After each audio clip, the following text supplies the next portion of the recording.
Did you learn how to sell better? Did you use different products? Did you call on different markets? Like, I'll be completely honest. We just fired a bunch of people and automated a lot of their roles. Wow. Plain and simple. Ladies and gentlemen, boys and girls, children 18 plus. You are tuned in to Loan Officer Podcast with me, Dustin Owen, and a very special guest. This dude jumped on a plane and flew his happy ass all the way from New Jersey down to Orlando just to hang out. If you see him online, you'll know he's all about got mortgages. When he's not working, you can find him either with his wife and kids or in the gym pumping iron because this dude is a gorilla. If you want to learn about systems or processes, you want to talk AI, you're going to want to follow or befriend today's guest. He is the one, he is the only Abdel Khawatmi from PRMG. Abdel, welcome to Loan Officer Podcast. Thank you, sir. Thank you for having us. Yeah, I'm stoked to have you. So you and I had a chance to meet out at Sales Mastery this year.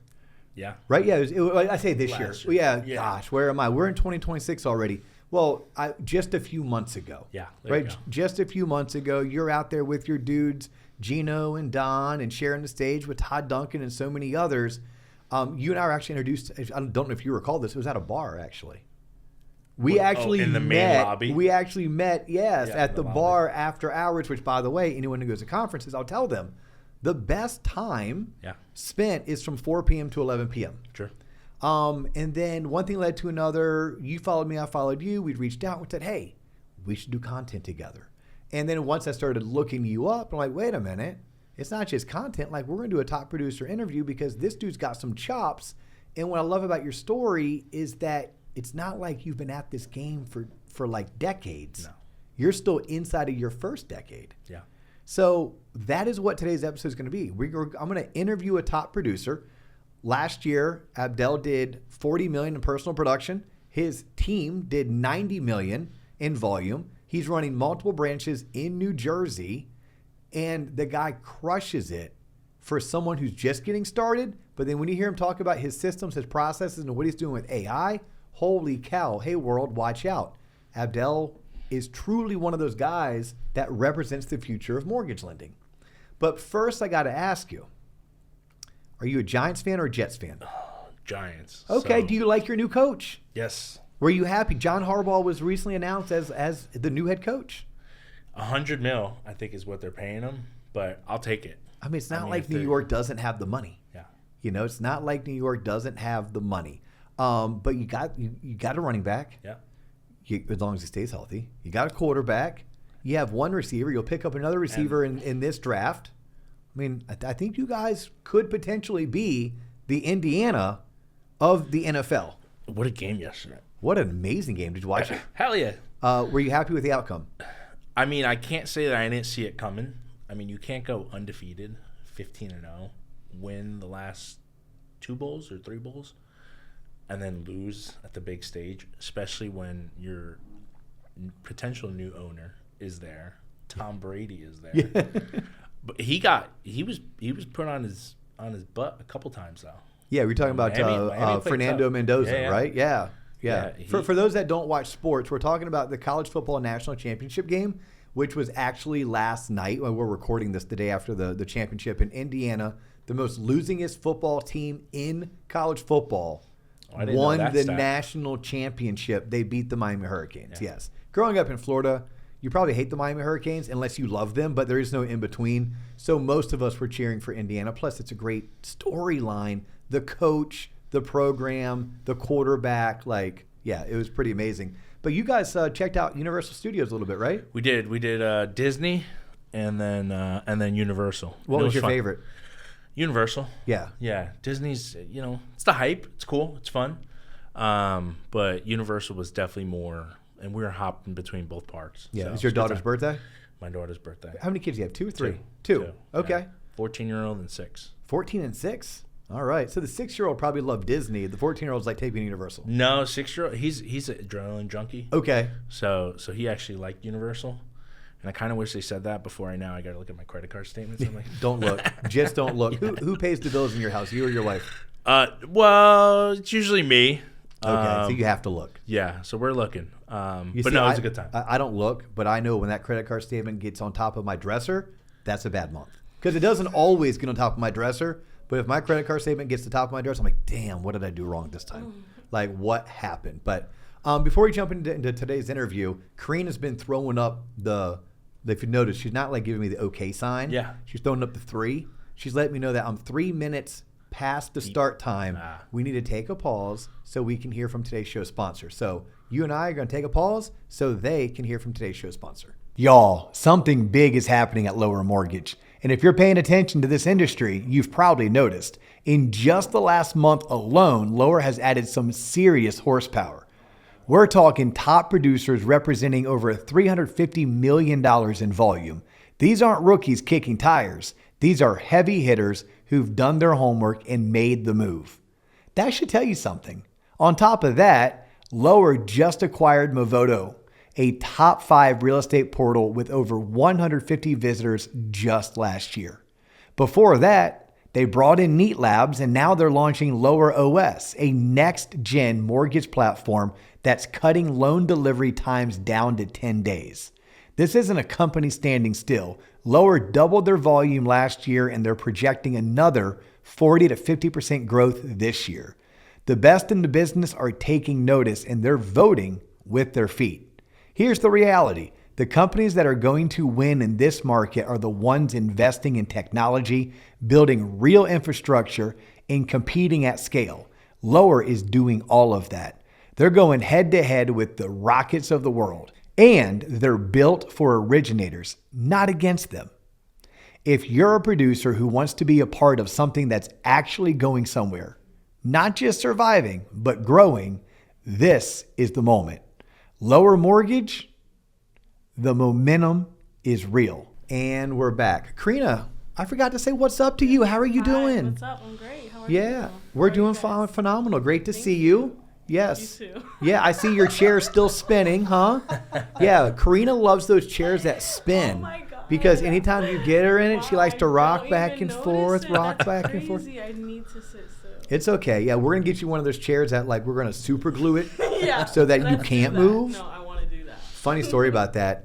Back at like OG T-Lop, like this is probably 2 or 3 studios ago, and we had swivel chairs. And my boy Rocky, he's a New Yorker. Rocky was in town to be on the show. He's that dude that if you ever need somebody to pass the NMLS test, like they're struggling, his service, MLO Study Buddy, I'm serious. It's legit. He helps the most people study and pass that exam. But anyhow, Rocky comes down from New York, just like you. He came from Jersey. He's in the swivel chair. We do a 45-minute episode, and homeboy is like just rocking back and forth, back and forth. It's a Jersey East Coast thing. Is it? Yeah. So I was giving Karina shit the other day because she's our new producer extraordinaire. But something I want to do differently is so much of Karina represents like our clients, right? She's a young professional. She's going to be looking to buy her first house sometime in the next 3 to 5 years. She's finally taken interest in things like personal finance. Sure. So I was like, hey, how cool would it be?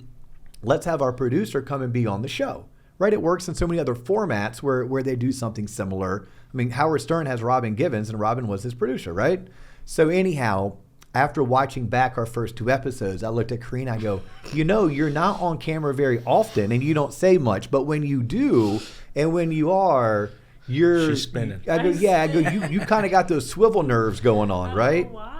And I just told myself, like, I'm not going to do it. And the second you started talking, She started I to started spinning. Yeah, it's all right. It's all right. So let's get into our to our feature, right? To Abdel, to his story. Walk us through. So you've been licensed since 2017. 18. But when did you go all in? End of 2019. So November of 2019. And you've probably heard it from several episodes I've done, but I think I had 1 month, July of 19. I had 6 closings in 1 month. And I was like, ooh, there's something here. You thought you were rich? Yeah. And back, well, don't get me wrong. I was making a lot of money at the law firm. Oh, no way. Well, we haven't got into that yet, but back then, that's great backstory. Yeah, I was making a shit ton of money, but it was just, your typical, it wasn't even 9 to 5. I mean, frankly, for me, it was like eyes open, eyes shut, just like it is now. But it wasn't my business. Yeah. Right. You were growing up another one. I was the managing partner's right hand. So I was a settlement manager. So I was the face with the firm when it came to cases being settled, when it came to negotiations with the internal attorneys in regards to what we need to take with their clients. Oh, this sounds and all that sexy. stuff. Yeah. Oh my goodness. I thought you were like a law clerk or a paralegal. No, you had like a legit. It was hands-on, all in. So backtracking, right? Met my wife freshman year of college. Okay. Right. 18 years later now, right, which is crazy.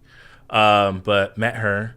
She got pregnant senior year of college at Rutgers. Immaculate, huh? Which Immaculate was like, conception, the second one. Holy shit. Yeah. And so law school took a back seat. Right? So you went to undergrad thinking you were going to be an attorney. Correct. Okay. You grew up wanting to be an attorney? Yeah. Okay. But find out your senior year of college at Rutgers that your girlfriend at the time is pregnant with your first, who's the daughter you just celebrated her birthday, coming to Universal Studios in Orlando. Very cool. I'm tracking. Yeah. And then you had to make a decision, go to law school. Yeah, and make maybe $250,000. Okay. Or pursue the workforce. Right. So I did. So I ended up working for a PI firm for about 4 years and change. And that's personal injury for those that don't know. Yeah. Yep. Personal injury. And it was great. I mean, I was making really, really, really good money. But just like anything, right? It was just, you're getting tired. Managing partner's like, holy shit, you're making a lot of money, like almost $500,000. And he's like, okay, we need to tweak this, tweak that. I'm like, why are we changing this? All these systems are in place. All of literally the SOPs for the attorneys, all the statute of limitations that we need to monitor, everything was set in place. And I was like, you know what? And then I would get this bird chirping in my ear, all the clients coming to us, getting their cases settled. What happens when you get a lot of money? You buy a house, buy a car, go on vacation. Yeah. So buy a house. So I was the one passing it off, getting a bird dog here, referral there. And I was like, you know what? The common norm, I say this all the time, what makes us successful and what makes any loan officer successful, yes, it's product, yes, it's pricing, yes, all that stuff. It's communication, man. Like, till this day, if you're a loan officer and you over-communicate, that is going to be your gateway into making money. Plain and simple, right? And I'm like, the common norm I would get complaints from clients is that they weren't hearing back from their loan officer. He didn't call me back. She didn't call me back. Oh, I didn't hear this. So we were just, at that time, there's no AI. So you're working at a law firm that you started after college, probably worked your way up into the firm, started off in an admin role, then it probably turned in more to a sales role. Now you're the right hand of the partner. And these guys are making millions of dollars because they're going out as personal injury attorneys. And when you get hurt, right, dog bite call, and you make the phone call, you a lot of times settle. The settlements are large because they're being paid out by insurance companies. And you're probably being paid a commission based on the settlement. Those settlements, correct. Right, but you're also making their job super easy because you developed all these systems, all these processes. We call them SOPs. We call them playbooks.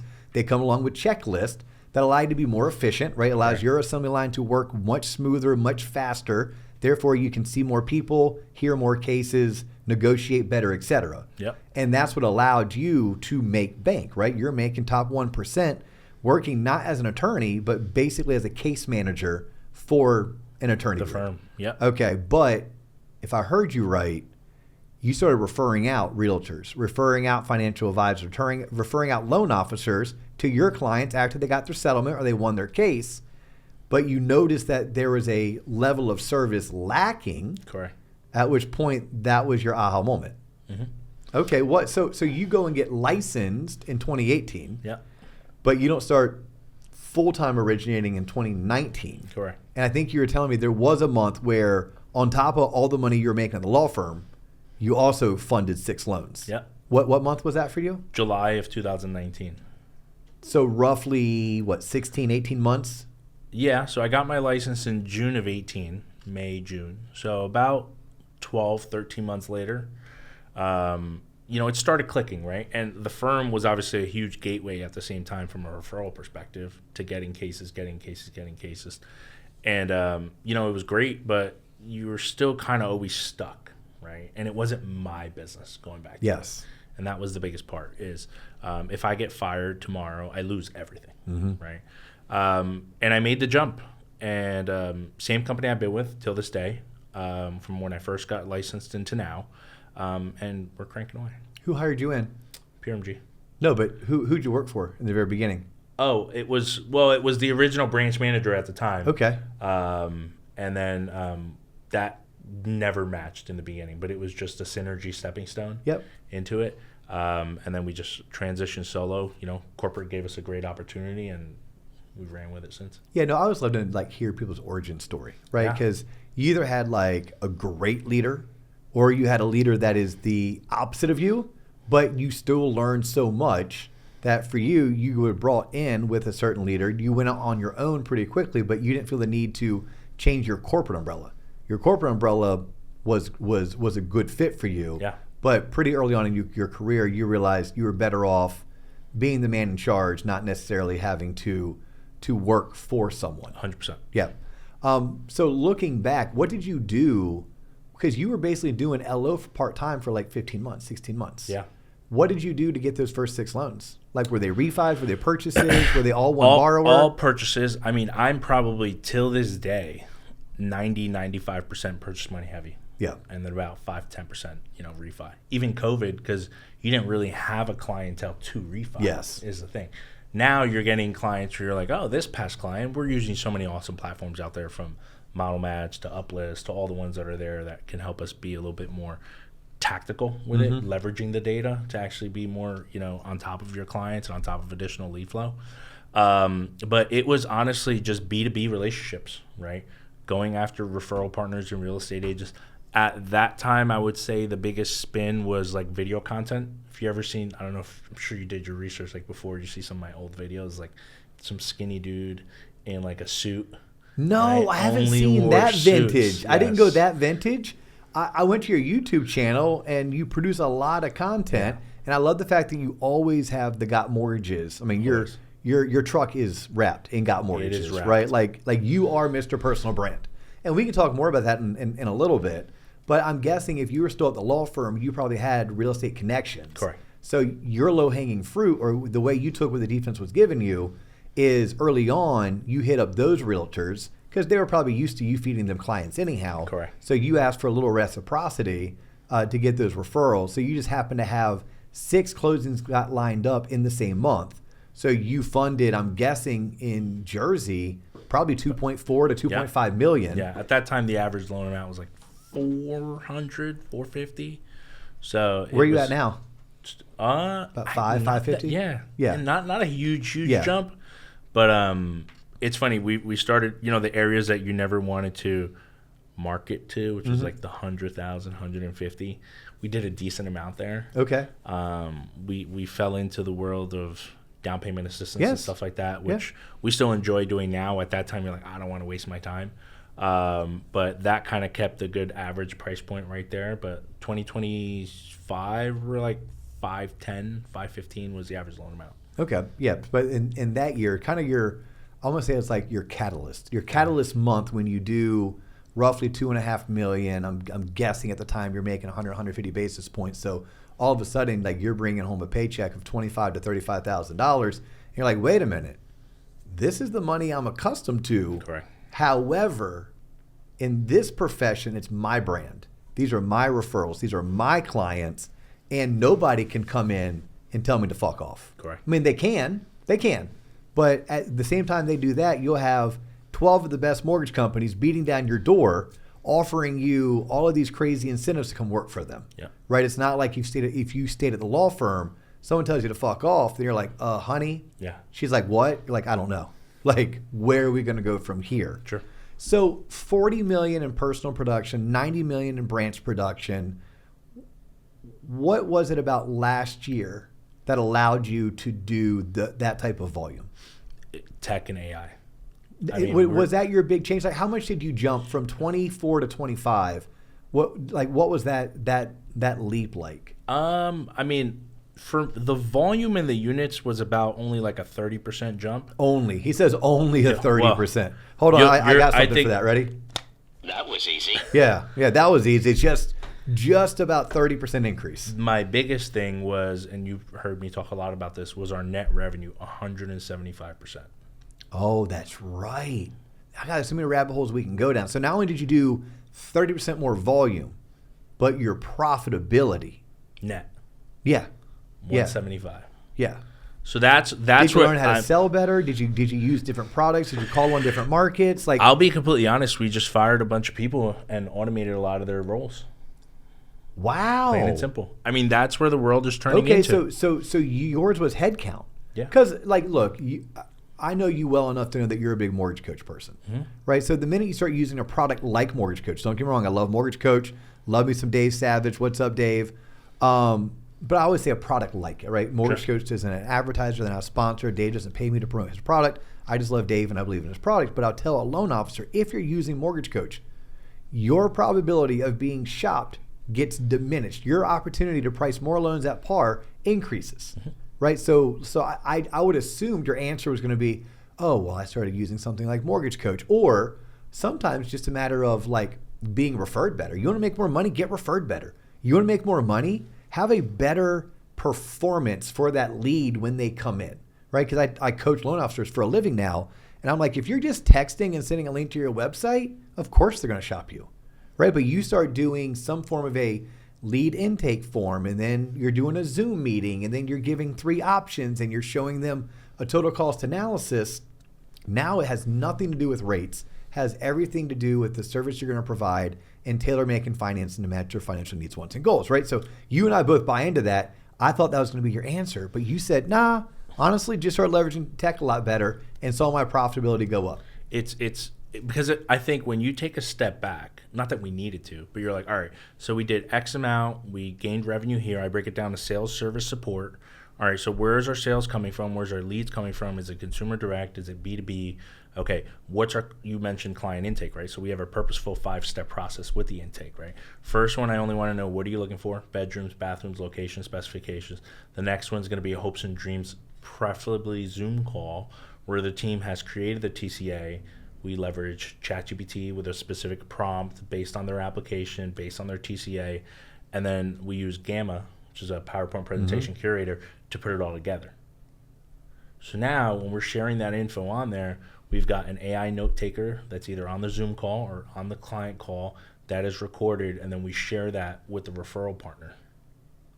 So they're like, Such all right, clutch. holy. This is an experience. And they're like, holy shit. First of all, just from the TCA approach or MBS Highways purchase comparison is, wait, so you're telling me that the second a client completes a mortgage application, instantaneously they're getting a custom TCA or a purchase comparison, 100%, because they might be approved for $600,000. They might not want to pay $4,200 a month. Yeah. So let's eliminate that from the beginning. Now, when a real estate agent sees it, they're like, hold up, I've worked with somebody who's been doing it for 20 years or 30 years, and they've never done that. And you're doing it, and when the team sends it out, it's on the initial communication. Hey, thank you so much. It's a pleasure working for you. Don't forget to send your W-2s, your pay stubs, your driver's license. And by the way, based on your application, here's a custom total cost analysis. I freaking love you. You know what we say to this? Ready to watch this one. Yeah. I mean, dude, are you packaging and selling that yet? Or is that like, hey, that's an advantage when you come and join my team? Yeah. Then, because you're in Florida, yet you told me you did a branch visit today. Yeah. Does that mean you're expanding down into my neck of the woods? Yeah. Yeah, you're tired of that cold weather? Dude, it was pretty cold you here. brought I'm the not going to cold. lie. You brought the cold from New I definitely Jersey. brought it because when we went to Disney Sunday, you know, my wife did the whole cheesy matching T-shirts and that's shorts cute. and all that stuff. Dude, I was freezing. I'm a big dude, 275 pounds. And I'm like, fuck, it's cold. Yeah. And I did not want to spend money on merch. We spent money on merch. Because we caved in and bought a sweater and all that stuff. But honestly, that's been it. I mean, you know, if you asked me my word for last year, because I hate that cheesy saying, but it was truly leveraging AI and just hearing all the knuckleheads out there just talk about it, and then us actually do it. Right? You know what, the whole word thing, I didn't know it was a thing. So I promise you, I wasn't trying to be cool or trendy. And I am that guy. Like, if something's trendy, I'm probably going to want to do it. Sure. I've been that way my whole life. And I'm not proud of it, but it is what it is. But like last year, my word was intentionality. Yeah. And this year, my word is excellence. And then now I guess that everyone else has caught on, and I guess it's a thing. Maybe I need to be a contrarian, and I need to quit having a word. But yeah, I like it. I like having a rally cry for the group to get around, or it makes it super easy when I can just say to Karina, I'm like, hey, is that excellence? Like, it's a yes/no question. Is it excellence? Or yet last year, I could say to Mark, hey, are we operating with intentionality? Because everything we need to do, because for me, I spent 4 years with this show and everything that comes with the show being a passion project or a hobby. Last year was like, you know what? For the first time, let's walk with intentionality. Yep. Now that we've been intentional, now I'm looking around saying, oh, this should be better and this could be better. So now it's like, hey, now that we're intentional, how do we become more excellent? For you, it was leverage and leveraging tech to do what you do. Those 5 steps, impressive. Were they coached to you, or is it just what made sense to you, or was it something you learned at Rutgers? Honestly, it was just trial and error. Okay. Where it was the first time I talked to a client, if it's a handoff from a realtor, financial advisor, I'm a nut, so I know every potential stat, and I could text it to you in case we throw it up. So like last year, 33% of my business came from realtors, 6% came from the gym, 10% came from financial advisors, like 15% was past clients, about 19% was social media. And then when you say social media, like you just posting on IG, social TikTok? Media, so the way we tracked it was social media ads. So okay, so Facebook ads. You do run ads on Meta. Okay.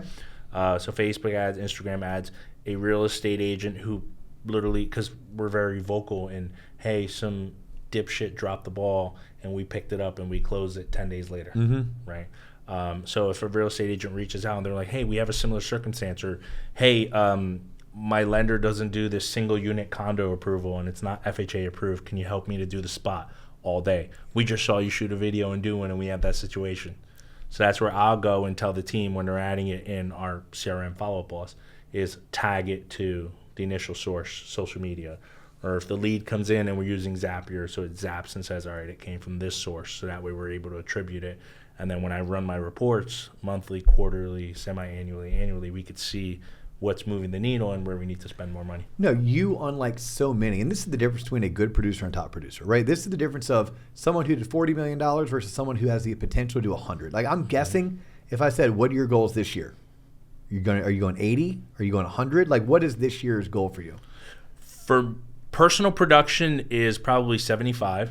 Okay, so almost double. Being realistic. Being realistic. The branch, again, like the team structures where I'm looking to blow up. Yeah. Right. Because are you trying to go to 400 million, 600 million? I'll be honest, I don't have like a quota number. I don't really track of that. Where I kind of fall into the weeds is how much money does it cost me to make a loan, and how much money am I saving from what it was last year? And then before I know it, I'm like, holy fuck, we did do double. Yeah. Or we did fall into that rabbit hole. But it's truly like, because we've got a great team of VAs or admins or LOAs, our managers. It's what does it cost me to get a deal done, and how can I make that tighter and tighter without losing the client experience? No, but the way you approach for the audience, whether you're watching us on YouTube, which if you are, thank you, make sure you click subscribe, or you're listening on Spotify and Apple, which if you are, thank you, make sure you give us a 5-star review. That's how more people find us. And by the way, if you're on Spotify and Apple, you're missing out by not subscribing to YouTube, because YouTube is more than just the show. We have massive amounts of content. I'm talking like Coach's Corner and the DO Show and Talk Mortgage to Me and Mortgage School are all pieces of content that we have on that channel. So if you only listen and you don't watch, then you're missing out. But anyhow, whether you are listening, watching, or tuning in somewhere else, maybe a clip on LinkedIn, what I would tell you is you don't just get to 100 million without intentionality. Sure. Right? Like, okay, you can get to 40 million. Right? You can be pretty elementary in your approach. You can be pretty reactive. But everything you're explaining only is done by those men and women who are personally producing 100 million, those men and women who are running teams or divisions that are doing 500, a billion, $1.5 billion. But I'm really curious, if it wasn't coached to you and you said you learned it the hard way, do you think these are skills that you perfected at the law firm, and because they worked, you're like, well, this is business 101. I can implant them, whether it's to be in a financial advisor, real estate agent, or mortgage guy. Like, would that be a fair assessment? Yeah, I mean, the way I say it is nobody in second grade walked up during show and tell and said, I want to be a mortgage guy. No. Unless the dad family. was. Exactly. Yes. But the firm, us having investment properties, all that stuff definitely eventually trickled into the systemized, regimented approach of being like analytical with the numbers, being analytical with knowing when the deadline is to meet a specific time frame and stuff like that, and then kind of just implementing it from there. So it definitely played a role. That's why when we interview, right, when my business development managers or recruiting managers are recruiting, I'm not looking for years in the business, right? That plays a role, but it also tells me I got massive amounts of bad habits that I need to break. It's more of, is this person coachable? Did this person maybe play sports, right, in college? Because then they understand the team atmosphere. They understand that it's not a one-man show. And I think that's where 2026, that's my big approach, is building that, I hate this word, but culture. Yeah. Just because it's overly used. Yeah. But, like, we have to actually – so the reason why we opened up another office is because my loan officers actually enjoy coming into the office. And they're like, well, you know, between Tom's River and Eatontown, it's like an hour and 5, you know, drive. And I'm like, what do you want me to do? If I open up an office, will you guys come? And they're like, yeah. And I'm like, all right, fuck it. We're opening up another office, right? And we build that culture where they're all like – my one of my loan officers was meeting with the sales manager, training him on social media a couple days ago. And then I'm like, isn't those roles reversed? But the sales manager is more like guidelines and product profiles and understanding where to put a file. And then this dude's a little newer, and he's all in on social. So he's training them. So you build that camaraderie, which I think is the hard part. You know, in our world, everybody just wants to run you over to get a deal. And that's what I love, protecting that nest where everyone actually wants to help one another. It's only going to build opportunities now where we're jacking our competition. Like, they don't even want to come against us. They're like, dude, I want in. That's what you want. Yeah.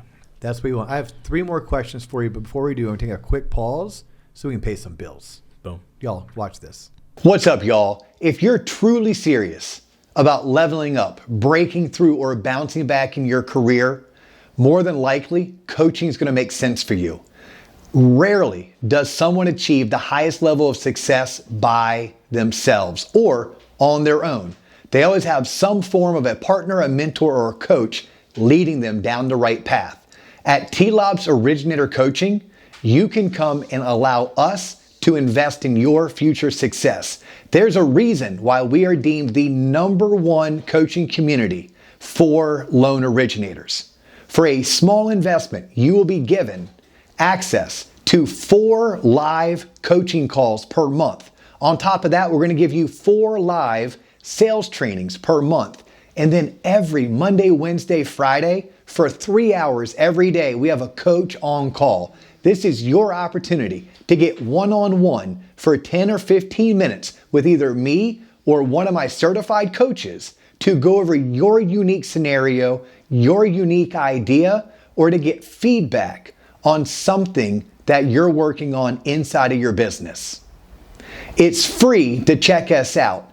Go to our website, tloponline.com, click on the coaching section, and see the various ways that you can let T-Lop invest in your future success. All right, so we're back again. I'm curious, and I always love where people come from. I think where you come from speaks volumes to where you're going, right?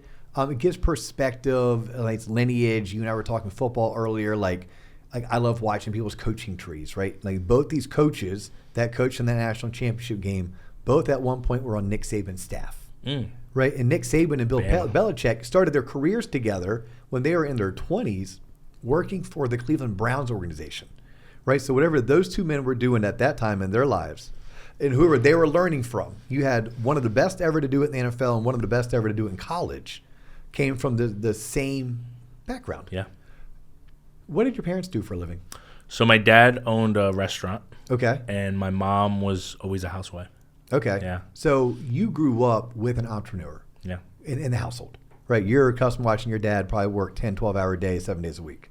Probably more. Probably more. Yeah. Yep. Did he end up selling the restaurant? He did. He did. He sold it, and he ended up partnering in a car dealership. Okay. And then unfortunately he passed away like 2 years ago. I'm sorry to hear that. But it was honestly that 2-year mark was such a huge shift in my entire life. Having 2 kids, it was you got sucked into the world. I mean, for us, COVID, post-COVID, we didn't give a shit. But Yep. It was a transition of because when I dipped from 19 up from the law firm to here, kind of sort of, I don't want to call it luck, but it was somewhat lucky where then COVID hit and then anybody can close a deal, Yes. which definitely helped. Yes. I wish I had the experience and the leverage now, just starting COVID.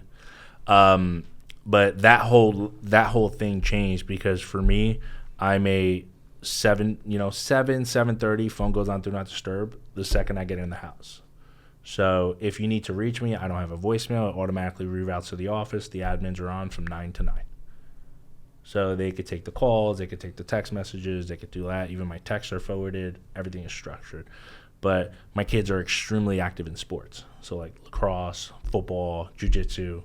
Unfortunately, when he passed, not a lot changed in terms of like lifestyle. And I'm like, that better never fucking happen to me. Yeah. Right, where I need to physically be there, which is like this whole trip was planned around us doing the pod. Yeah. And then I'm like, all right, let me make it a trip instead of being that asshole to leave 2 days after my kid's birthday. I'm like, no, let's do a whole thing and stuff like that. But the reason why I bring it up is because there's so many, entrepreneurs out there who are having that hard balance. And I have found, man, there's no balance. You're full of shit if you think there's a balance.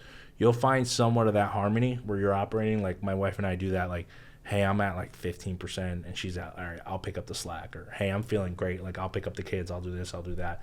And then I think when we found that structure at home, it became just so easily to structure it into our, daily life for work and stuff like that. So when we just did, it's January. So every loan officer completed a 40-page business plan workbook that I had them complete. What if they didn't? Done. Like literally one got fired. Yeah. And she's like, I'm so sorry I didn't get to it. It's okay. You can get to it somewhere else. Yeah. And fired. Good Done. for you. Non-negotiable. Good for you. And it was about 40 pages and maybe 2 pages about production. And the other was based on your physical, your emotional, your mental, and your spiritual. Yeah. Where are you at in your life? When I hire a loan officer, if you're married, my wife and I need to go out with your significant other for dinner. I'll pay. Yeah. But so I can get to know you, right? And I'll never forget when I hired one sales manager, he was like, he wanted to do that. I'm like, dude, I don't have this fucking time to do that. But I'll tell you, the synergy from there was huge because it actually puts you in a position where now when he thinks he's being like tough shit or whatever, the wife, you could hear her in the background be like, no, you idiot. He knows what he's talking about. So I started adopting the same mentality. Yeah, spousal buy-in. Yeah. What you mentioned virtual assistants several times. Yeah. What do you have your VAs doing? And that to be like, just be very surface level. And how many do you have? So we had 7. 7 virtual assistants. So you're paying anywhere between $10 to $15 an hour, if that. A little less. A little bit less. Yeah. Okay. They work directly for us. Okay. Right. I've cut it down to 3. Okay. So we talked about leveraging and money savings and stuff. They are nasty on AI. Okay. So they are trained. When a loan officer onboards, there's a full-blown onboarding process. Just like a VA, there's a full-blown onboarding process. Our VAs in many instances are better than give a top-producing loan officer, and I could probably have them compete. In terms of conversations and in terms of just reciprocation of business, there's a full-blown checklist in terms of delegation. But these are humans that are living probably outside of the country. Correct. Yeah, outside of the country. But they are human beings. But they've been with you now for a couple years. Yeah. So because they've been working with you in your system, that they handle certain tasks. Yep. But you said that they're crazy good at AI. What are your virtual assistants doing with AI that helps you and your loan officers? So they're the ones that do the TCA. Okay. They do the TCAs. They do the custom PowerPoint presentations. I coach 10 different real estate teams weekly. They're the ones that are putting the content based on what I want them to talk about. Hey, I want to talk this, I want to talk that. They do it. They make it look nice and pretty. They'll make it in Gamma. They'll customize it because, I say ChatGPT, then Gamma. Yeah. But ChatGPT is trained on me. So if I throw the spitballed ideas, they'll do it. They'll send it back to me. I'll be like, tweak this, tweak that, boom, done. Now when I'm going in front of the audience to speak, so it's 10 teams, 2 every single day, Monday to Friday, 7:30 in the morning, 8:30 in the morning, like clockwork. Wow, good for you. If you're a real estate team and you want to collaborate and all that stuff, and we're working with obviously individual real estate agents, but it's predominantly teams from a strategy perspective, from a hands-on approach. And do you book that with the broker? It's Directly? broker or individual team leads. Okay. Like team leaders and Yeah. stuff like that. There's a few that I have like every other week. There's a few that I have like once a month, but the religious ones are 10, the 10 teams. Yeah, so you have 2 calls. You have 2 calls Daily. a month, Yeah. right? 'Cause you No, have 10 There's teams. 10 teams Oh, every day. yeah. Yeah. So, 10 different teams.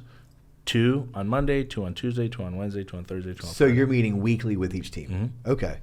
And then are you coaching them on sales? You coach them on mortgage? Are you So- coaching them on how to be a better realtor? I said it earlier, sales, service, support. 15 minutes sales, 15 minutes service, 15 minutes support, 15 minutes questions. Okay. And then it's just hands-on. So if it's sales, it's, again, and usually I'm getting a little bit of feedback from the team lead before. Yeah. What are you guys trying to like hone in on for sales, right? It's your typical, they're not putting notes in the system, Mm-hmm. they're not updating their stuff, or they're getting, what was it, a year and a half ago, right, when the buyer agency agreement whole fiasco. Yeah. So it was coaching them on scripting and how they could leverage us to help, right? Oh, client's not doing it. Tap me in, right? Tap me in as your assistant. Call me the janitor. Call me whatever the fuck you want. But let's get that consumer to have the understanding of, we've built out like 3 volts. So we call it Got Mortgages University. So that's a consumer experience. The Got Mortgages Blueprint, which is like a blueprint for sales professionals who just want scripting, templates, visuals, SOPs, all the different stuff. And then the last one's the Got Mortgages Lab, where it gets gritty into what to say, how to say when it comes to objections. If you're an LO, this is your onboarding checklist. This is how you use Model Match. This is how you use Mortgage Coach, how you use all these platforms with Scribe. So we use Scribe. It's like a plugin. So it's like, all right, you want to go, all right, you log in, what do you do? Well, don't ask me. Go to the drive, look for the SOP, and it's going to say www.boom, and then click here, click here, click here, click there with screenshots for everything. And you created that or the VA created that? Well, we created it in the beginning, how I want it done. Now, when a new tech stack is introduced or a new conversation or whatever, our lead admin, I don't call them VA, I call them admins. Yep. Our lead admins are the ones that are automatically creating. Like there's a training right now as we speak for 6 new loan officers that we're onboarding, and they're running with it from A to Z. That the admins are, Mm-hmm. and the admins are on the phone with the originators, answering Zoom. the questions. So doing we the use Yep. Zoom. We also use Roam too. Yep. But Zoom, right? That's our virtual office. Mm-hmm. So if you're an originator and you can't come to one of the offices, jump on Zoom. Yeah. Right. And it's such a hard balance. I hate the fact that originators in the retail space is paid W-2, right? But I can't force them to come in the office unless I got to pay them a salary. But I'm like, hey, you guys want to be in? You guys want lead flow and stuff like that? Be on Zoom, right? And I'll be tied up or they'll call me and they know right now I'm time blocked and I can't pick it up. There's a Rolodex of loan officers who are on. All right, you get this lead. All right, you get that lead. All right, you get that lead. Update the system and take it from there. Because you're doing some lead gen for your loan officers. Oh, yeah. That's so cool. What are your favorite starting, like a starter kit, an AI starter kit? Because you are not just systems and processes, but you're leveraging technology. And today's technology, it is AI. So if you were to give someone a starter kit, what would your 3-step starter kit be for leveraging AI in the mortgage space, specifically as a branch manager or a top producing LO? ChatGPT. Yeah, what am I doing with ChatGPT? So with Chat, how we use it extensively is, first thing is building out your playbook, right? Because we got it all in here, especially if you've been doing it for 20 years. All right, so if you bring a loan officer on right now, and what was the typical old school way, right? You gave them a computer, you gave them a pen, maybe a phone, and you said run with it. What am I going to say? How am I going to say it? And all that stuff. So first thing is build out your entire playbook, leverage AI to help you map out what's in your head here, identify your audience to speak like you, right? So my AI, when it says it, it's here's your response in a gorilla, firm leadership tone, because it knows me. Yeah. Just cut the bullshit, no dashes or anything. Just tell me what I want to hear. Other ways to leverage chat. I mean, I've mentioned it at Sales Mastery. We've built out our own custom GPT, askgotmortgages.com. It's got HUD guidelines, Fannie guidelines, non-QM guidelines, how to do mortgage payments and stuff like that. Simple, basic, just how to calculate income. Schedule C, Schedule E. So it was trained. So we've taken like so many MI calculator Excel sheets, uploaded it, trained it in the knowledge center and all that stuff. And that has been such a great help for our managers, because Originator, first thing you do, I don't know how to do this, what you do, you pick up the phone and you call your sales manager. Well, now you don't have to pick up the phone and call your sales manager. Maybe show me how you search HUD guidelines, or maybe show me how you, or just go to this goddamn custom GPT and just search for what's the minimum down payment on a non-QM bank statement loan. And it's going to pull our product profiles based on what we have accessible, and it's going to tell you. Yeah. So I would say that would be the first one. The next one we use a lot, I mentioned it a couple of times, is Gamma, the custom AI PowerPoint. I'm sure there's so many other ones out there. But now that you have that great playbook in mind and whatever, and you want it to be organized, right? Take it into Gamma, plug it in, and before you know it, you have a great process right in front of you, right? I mean, there's so many other ones too. I mean, like, and the cool part is a lot of the stuff now is getting like all intertwined.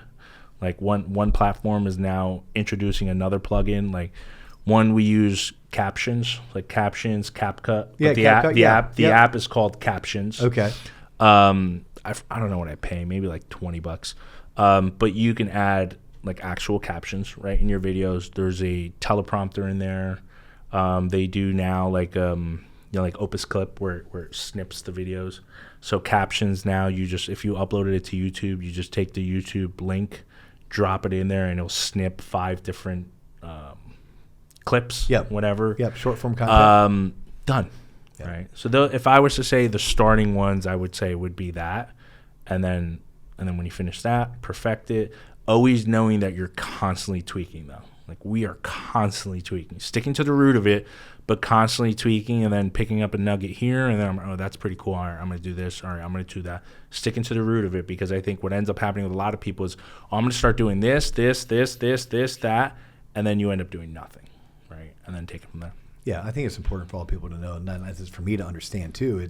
This is my assistant, so I have to train it, I have to lead it, I have to educate it, right? I have to work with it. It's not someone I've hired and paid a ton of money to come in who's already better than me, more experienced than me, and knows exactly what to do. It's like, no, it's somebody who's not as experienced as me, but can go do anything I need it to do as long as I'm a really good leader. Rapid fire, then we'll get out of here. Looking back on your career, what's one thing that you did early on that you're like, hell yeah, glad I did it. If I had to start over, I'd start there. Doing Monday, Wednesday, Friday updates on every single post-contract file. Wow, Monday, Wednesday, Friday. Like clockwork. Okay, what's one thing that you tried early on when it came to your marketing and sales that didn't work out, that you're like, hey guys, take my word for it, I wouldn't recommend that you try to do X when it comes to business development? I would say trying to be perfect on putting out your content.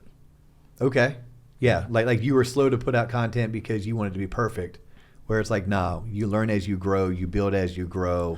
Well, the average person is like, and I know this is supposed to be rapid, but this video doesn't look good, or I sound like shit, or I look like shit, or I don't have a fancy, backdrop wall. I actually got more attraction to some of my content when I walked the dogs, or when I did this and I looked like jack shit, than when I had a super nice, fancy green screen, right, in a suit. You got to see some of the old videos. You're going to laugh. You said it was skinny you? I was a lot skinnier. Okay. Yeah. Before you got into powerlifting? No, I mean, I wasn't like, I was maybe like 220, 230, which is not small. No. You're but I'm 6 also foot? like, I'm like 6'1". Yeah. But I'm also like huge now. But you'll see the difference. It's a big, and my face also looked like I didn't get 8 years of pounding of the mortgage industry, which is like 50 years in real years. So. What excites you most about the future? I would say just consumer sentiment, where we're at. I think the last 2-3 years, just from a consumer sentiment perspective, was a little Yeah. A little mid, as the kids say. Yeah. I mean, everybody complained all the markets sucked. I mean, we were blessed because we took over so much market share. And to that point, too, right? There's a lot of less knuckleheads in the game, and a lot more opportunity for us to seize market share. Favorite book you've ever read? Atomic Habits, James Clear. I teach that. Like, I teach James Clear Atomic Habits. I have this thing called Originator Launch. It's my signature. It's like my one gift to the industry is going to be this launch course. I'm really excited. I'll do a shameless plug. I've graduated almost 80 people from this. And it's for anyone who needs to either launch their career, bounce back, level up, or break through a barrier. But it's specifically designed for those originators who aren't already funding 4 to 5 loans a month, which is most LOs. Sure. So, and I have LOs, Ben in Boston, went from never closing a loan in his first 6 months, meets me, graduate from launch, $52 million this year. Fuck yeah. Amanda in Alaska, same as Ben, although she had closed 2 loans when I met her too. $42 million this year in Juneau, Alaska. You know what her town size is? 15,000. 15 or 30,000, something crazy like that, which just tells LOs if you're living in a town with only 100,000, You're the local rock star. Yeah, you have 4 times more than Amanda. By the way, I coached her competition, same market. He put up over 20 million, right? I've had Lindsay go from $1 million a month to $3 million a month. Sarah from making $100,000 a year to $150,000 a year in 6 months, right? Like my one signature, what I want to be able to do is take that to companies like PRMG and say, hey, look, let's put 40 LOs through this and let me make it economical for you. Sure. And let's help these originators go from closing 0 to 3 loans a month, but let's get them on pace through all sales activity, doing 4 to 5.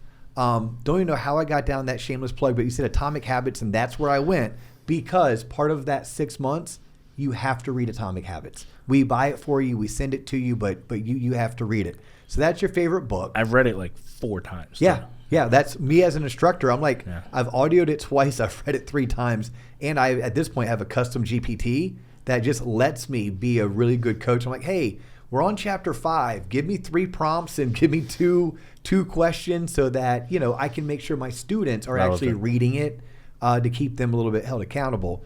Last question. What's something that you teach to your kids right now that maybe wasn't taught to you by your family, by your teachers in high school, by the professors at Rutgers, but you picked it up in your professional life, you learned it the hard way, and now you make sure it gets instilled in their lives growing up? Understanding their financial DNA. Okay. Yeah. So like my daughter has had her own bank account for 2 years. She works with us in the summer. She is compensated. She's maxed out at $7,000, so she can max out her Roth. Yeah. She gets her own debit card, right? So she gets to spend it freely. If she wants to go do her nails, she does. And then it's like, oh, I didn't do the gel because it was an extra $10 or $15. We like to eat out a lot, which is not something to be proud of, but it's the name of the game. She pays once a month, right? So there's that. My son, too, even at 6, right? We've got like the skylight calendar at home. So it's like the hey, if you complete this, if you complete that, there's a chore. So we started introducing, he got him like his own little old school piggy bank, but it's like shaped in like this vault. So he loves it. Okay. So every single time we take him, if we're going to go to a, what do you call it? Like in the summer, like the shows and what have you, he brings his money with him. And then it's like, okay, you can go, but if you go eat, you have to bring your money, right, to learn it. Yeah. And I don't think our parents did not teach that. I think it was just a matter of they were never taught it. Yeah. Versus like on our end, right? Like I've got 2 amazing financial advisors who handle all of our wealth and stuff. So whenever I have stuff, I go to them and they're the ones that are advising me. So I'm like, all right, well, now I need to do this. So I do the same thing with our originators. And that's why you've heard me say this entire podcast. It's revenue, profitability, profitability, profitability. How much are you making? Where's your money being invested? Where's your lead flow coming from? What's your conversion rate? Do you know your KPIs? If you don't, make sure you focus on that. And I do the same thing with our kids. So I love that for you. If people want to get a hold of you, they want to follow you, what's the best way? Yeah, Got Mortgages. GotMortgages.com. Google me. Yeah. I win. Google me. Yeah. Yeah, Got Mortgages. So just if I go to Instagram, I go to YouTube, I go on the internet, I'm like, Abdel, Got Mortgages, PRMG, good chance we're going to find you. That's the goal. If it's not, then, we got to talk to our marketing team and tweak it. I freaking love that, dude. Thank you so much. Thanks, Y'all, he's Abdel with PRMG. I'm Dio with Loan Officer Podcast and T-Lop's Originator Coaching. If you want to find out more about what we do coaching loan originators to be more like Abdel, go to our website, tloponline.com. Under the coaching tab, you can see all of our product offerings. It's also on that same website. You can subscribe or sign up for our newsletter. Our newsletter will get you to 1 free masterclass per month. Thanks for tuning in. That's all the time we have for you today, but we do look forward to catching you on the next episode. Boom. Peace. 56, I'm guessing. 51. Ooh.